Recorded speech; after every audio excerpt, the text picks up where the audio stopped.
I'm delighted to be here with councillors Ken Harrington and Martin Griffiths. They have decades of experience serving their constituents at a local level. Yes, as Tories, because nothing says reform better than an old ex-Tory.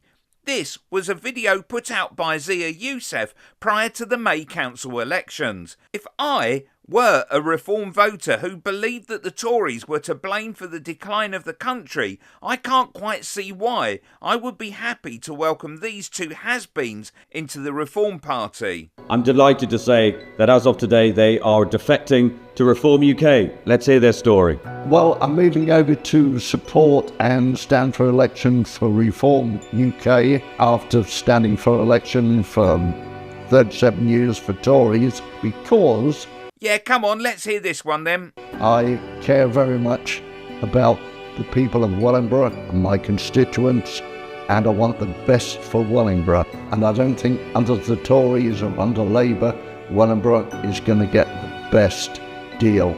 But you were a Tory for 37 years. Now hear this. They didn't get a good deal when we went from normal council over to a unitary authority, and I think they need somebody that's going to stand up and speak for them, and I'll do that. So you didn't do that as a Tory then? Next. Well, I've been a councillor now for the best part of 18 years.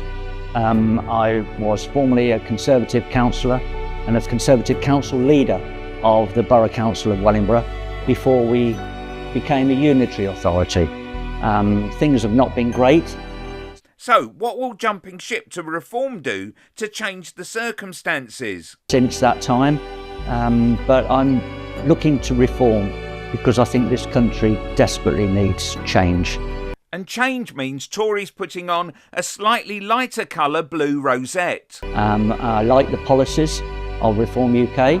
Policies? Don't you mean reform promises and lies? Not only with regard to immigration, with regard to supporting our farmers, our elderly, but also our small businesses.